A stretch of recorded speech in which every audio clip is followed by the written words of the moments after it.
Hello everybody and welcome to today's Wednesday Folk Tales. Now today is a very special dedication video. I'll get that out properly yet. I haven't even started for 2 minutes. Yom Tov, by the way, everyone. Brain like spaghetti. Nothing new there. Today is a very special video for a very special girl. And her name is Giuliana. And she's the daughter of one of our lovely Havenists, Stephanyia. And Stephanyia told me that Giuliana is in hospital and that she loves listening to the folk tales. And I said that I was going to do the second chapter of Winnie the Pooh today because our Candice, hello Candice, said that she would love to hear the second video, the second chapter of Winnie the Pooh. And I said yes, if nobody else comes up with anything different, then sure I would do. Stephanyia said that Giuliana would be fine with Winnie the Pooh. But then our Rhea Snakespeare, who, by the way, Giuliana, I don't know whether you like snakes or not, but Rhea's got 5 snakes. And, she's got one called Julius Squeezer, and she's got one called William Snakespeare. I can't remember the names of the other 3, but I'm sure Rhea will let us know what they are. But if you like snakes, then Rhea keeps snakes. I'm not so sure where I stand on snakes, to be honest with you. But anyway, she suggested the Elves and the Shoemaker. Well, I've looked at both stories. I can fit them inside our allotted time together. And I think it would be lovely to dedicate both stories, and particularly the Elves and the Shoemaker, to Giuliana. So, without further ado, I want to say, welcome to today's Folk Tales. Giuliana, this video is for you. And the good thing about YouTube is you can watch this video as many times as you like.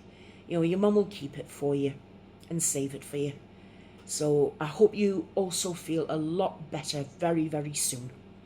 And this comes with my love and the love of all the Havenists in the Haven. So without further ado, I'm going to start with Winnie the Pooh. And it's chapter 2, in which Pooh goes visiting and gets into a tight place. Are we all sitting comfortably? Then I will begin. Edward Bear, known to his friends as Winnie the Pooh, or Pooh for short, was walking through the forest one day, humming proudly to himself. He'd made up a little hum that very morning as he was doing his stoutness exercises in front of the glass. Tra-la-la, tra-la-la, as he stretched up as high as he could go, and then tra-la-la, tra-la-la, oh, help, as he tried to reach his toes. Well, after breakfast, he said it over and over to himself until he'd learned it off by heart, and now he was humming it right through properly. It went like this. Please forgive me, guys. Tra-la-la, tra-la-la, tra-la-la, tra-la-la. Rum-tum, tiddle-um-tum, tiddle-iddle, tiddle-iddle, tiddle-iddle, tiddle-iddle, rum-tum-tum, tiddle-dum. Well, he was humming this hum to himself and walking along gaily, wondering what everybody else was doing and what it felt like being somebody else, when suddenly he came to a sandy bank, and in the bank was a large hole. Aha, said Pooh. Rum-tiddle-um-tum. If I know anything about anything, that hole means rabbit. He said, and rabbit means company. And he said, and company means food and listening to me humming and such like. Rum-tum-tiddle-tum-tum. So he bent down, put his head into the hole and called out, Is anybody at home? There was a sudden scuffling noise from inside the hole, and then silence. What I said was, is anybody at home? Called Pooh out very loudly. No, said a voice, and then added, you needn't shout so loud. I heard you quite well the first time. Bother, said Pooh. Isn't there anybody here at all? Nobody. Winnie the Pooh shook his head out the hole and thought for a little. And he thought to himself, there must be somebody there, because somebody must have said nobody. So he put his head back in the hole and said, hello, Rabbit, isn't that you? No, said Rabbit in a different sort of voice this time. But isn't that Rabbit's voice? I don't think so, said Rabbit. It isn't meant to be. Oh, said Pooh, and my cat. He took his head out of the hole and had another think, and then he put it back and said, well, could you very kindly tell me where Rabbit is? He's gone to see his friend Pooh Bear, who is a great friend of his. But this is me, said Bear, very much surprised. What sort of me? Pooh Bear. Are you sure? Said Rabbit, still more surprised. Quite sure, said Pooh. Oh well, come on in then. So Pooh pushed and pushed and pushed his way through the hole, and at last he got in. You are quite right, said Rabbit, looking at him all over. It is you. Glad to see you. Who did you think it was? Well, I wasn't sure. You know how it is in the forest. One can't have anybody coming into one's house. One has to be careful. What about a mouthful of something? Pooh always liked a little something at 11 o'clock in the morning, and he was very glad to see Rabbit getting out the plates and mugs. And when Rabbit said, honey or condensed milk with your bread? He was so excited that he said, oh, both. And then, so as not to seem greedy, he added, but don't bother about the bread, please. And for a long time after that he said nothing, until at last, humming to himself in a rather sticky voice, he got up, shook Rabbit lovingly by the paw, and said that he must be going on. Must you? Said Rabbit politely. Well, said Pooh, I could stay a little longer. If you... And he tried very hard to look in the direction of the larder. Well, as a matter of fact, said Rabbit, I was going out myself directly. Oh, well then, I'll be going on. Goodbye. Well, goodbye, if you're sure you won't have any more. Is there any more? Said Pooh quickly.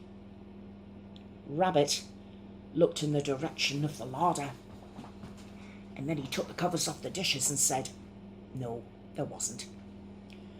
I thought not, said Pooh, nodding to himself. Well, goodbye, I must be going on. So he started to climb out of the hole.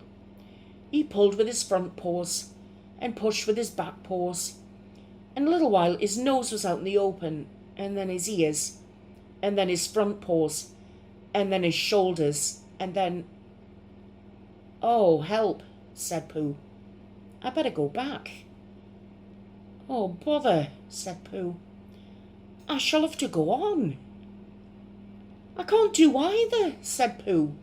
Oh, help and bother. And by this time, Rabbit wanted to go for a walk too, and finding the front door full, he went out by the back door and came round to Pooh and looked at him. Hello, are you stuck? He asked. No, said Pooh, just resting and thinking and humming to myself. Here, give us a paw. Pooh Bear stretched out a paw, and Rabbit pulled and pulled and pulled. Ow! Cried Pooh, you're hurting.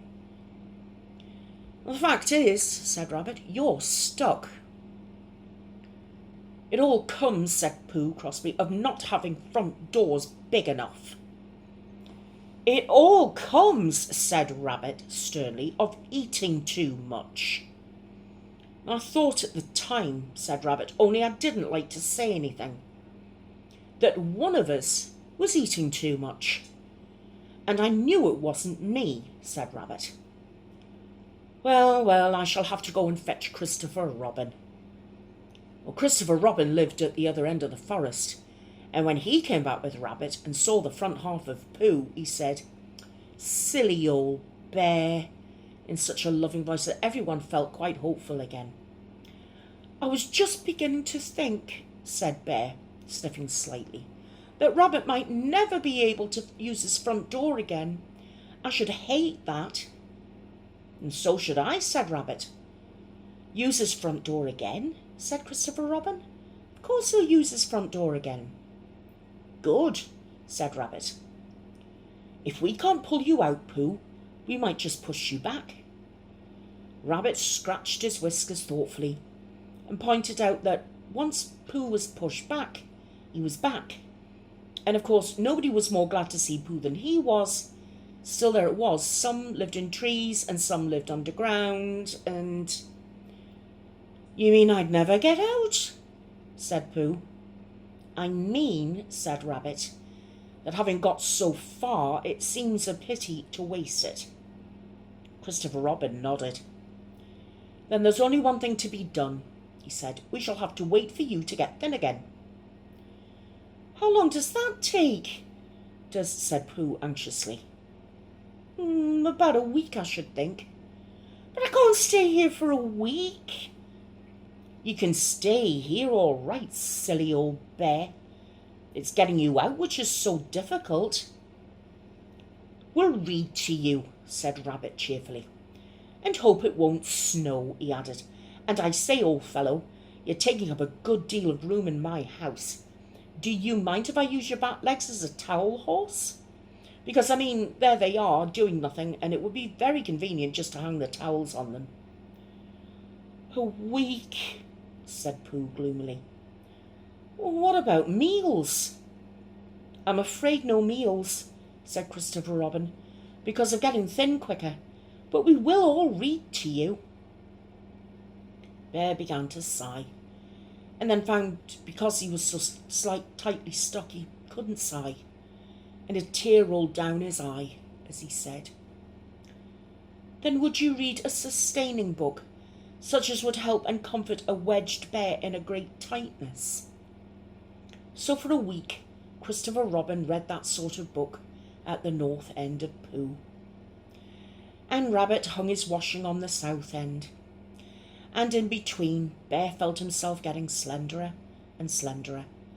And at the end of the week, Christopher Robin said, "Now!" And so he took a hold of Pooh's front paws, and Rabbit took hold of Christopher Robin, and all Rabbit's friends and relations took hold of Rabbit, and they all pulled together, and for a long time Pooh only said, "Ow!" and "Oh!" and all of a sudden he said, "Pop!"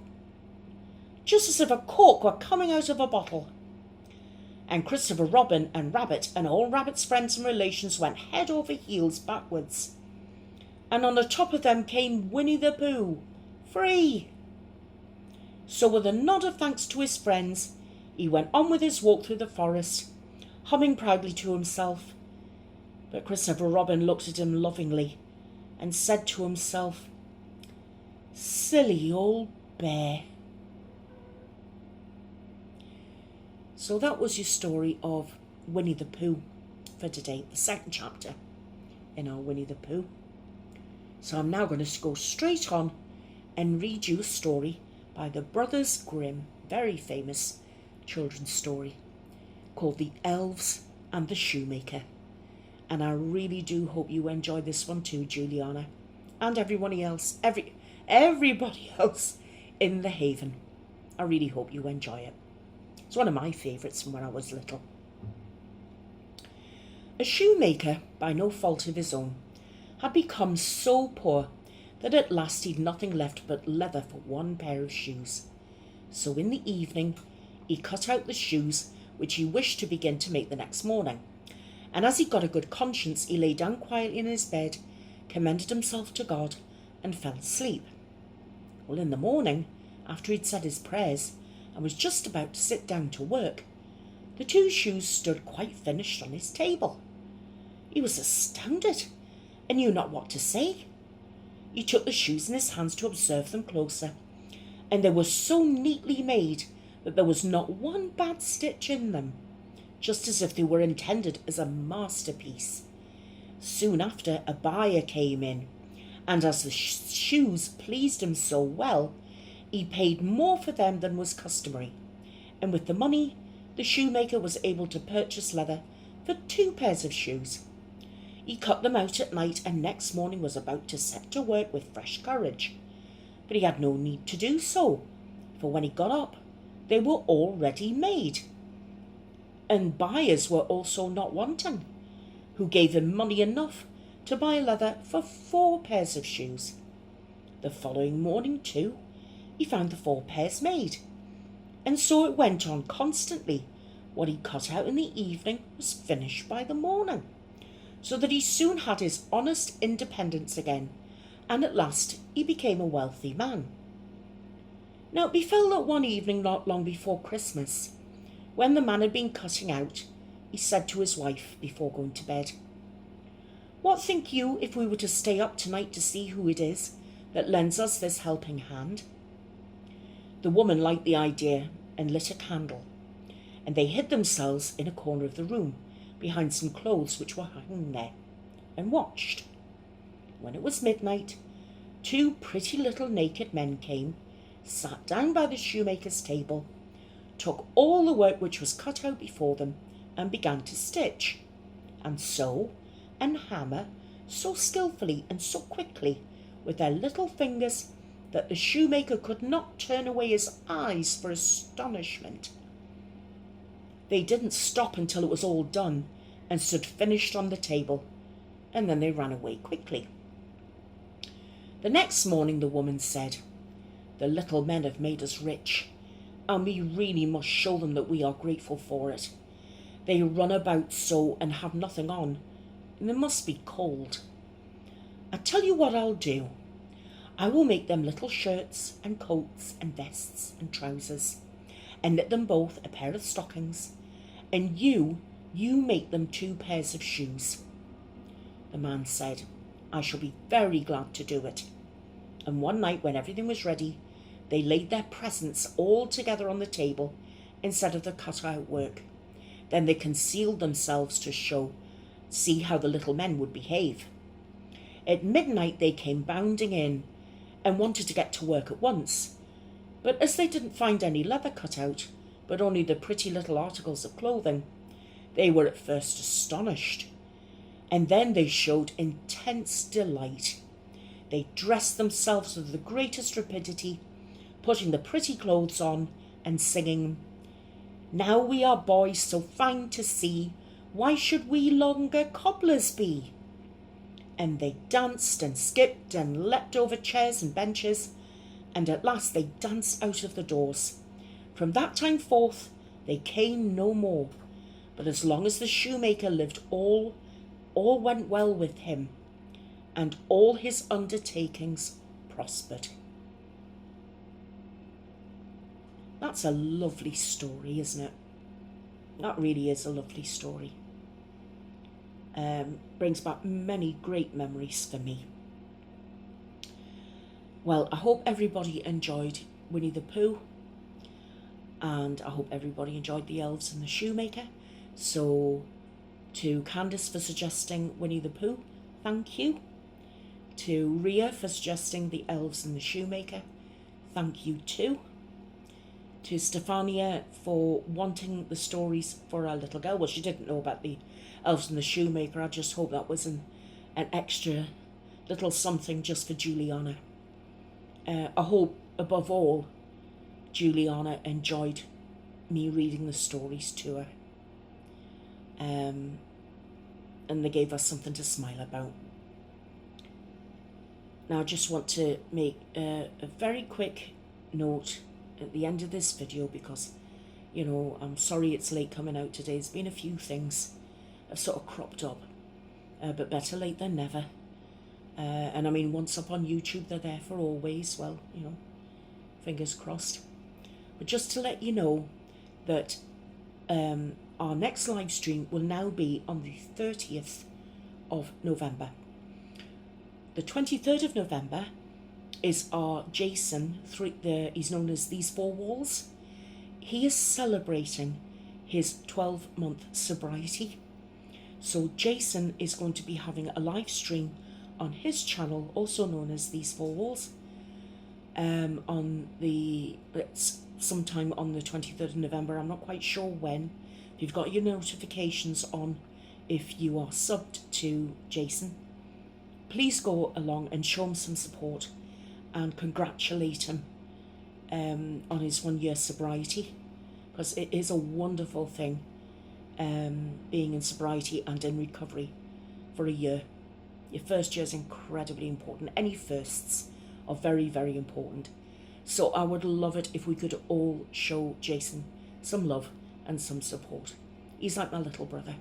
So come hell or high water, I will be there to say hello to him and send him an online hug. So that leaves us with the Havens live stream on Saturday the 30th of November. That means if nobody's working on Sunday morning, you can have a lie-in. We can all have a lie-in. And if anybody is working, well, the thing is, I will say this time it won't be as long as Halloween. It definitely won't be as long. I'm going to limit myself to a couple of hours. I've got to let you know that the 4.5 hours was, in hindsight, too long. For me anyway. As much as I enjoyed it and as much as I loved it, and I did. Physically, it's had its knock-on effect. And it was a long time for me to go without any pain medication. I was able to take some, but obviously away from camera. But I can't sit for huge amounts of time, and of course that's what I did. But you know what it's like, you get so wound up in everything that you're doing that you push aside and distract yourself and think, oh, I can go a bit longer, and then before you know it, you've pushed yourself into a corner, haven't you? Anyone with any physical condition will know exactly what I'm talking about. So Haveners, be in your diaries, 23rd for Jason, 30th for the Haven, and then I will sort out a date with you as to having our first Christmas in the Haven, and I will be reading out Charles Dickens' A Christmas Carol. I know that is a definite. I will be reading that story. If I come across any other short stories or whatever, or even if the story takes up the whole live stream, I don't know yet. This is another first for me. But just so you know, time and dates still to be sorted out yet, but I am definitely reading A Christmas Carol by Charles Dickens. So my friends, I'm going to call a halt to today's video. Giuliana, I wish you a very, very speedy recovery, sweetheart. Again, I hope you enjoyed the stories. I'm sending you lots of love and big hugs. I'm sending love and hugs to your mum and all your family. Your mum will let me know how you are. To all the other Haveners, I hope you've enjoyed today's stories. And for all the paranormal crew, I'll see you on Friday. Usual channel, time, date, you know. With or without bats, we don't know yet, do we? So on that happy you do, I'm going to say bye-bye to you for now. I love you all. Take care and look after yourselves and stay wrapped up if you're anywhere that's particularly cold. And I'm going to shove my old cardigan back on again. It's old, it's tatty, but it keeps me warm. So take care for now, people. Bye-bye. Bye-bye.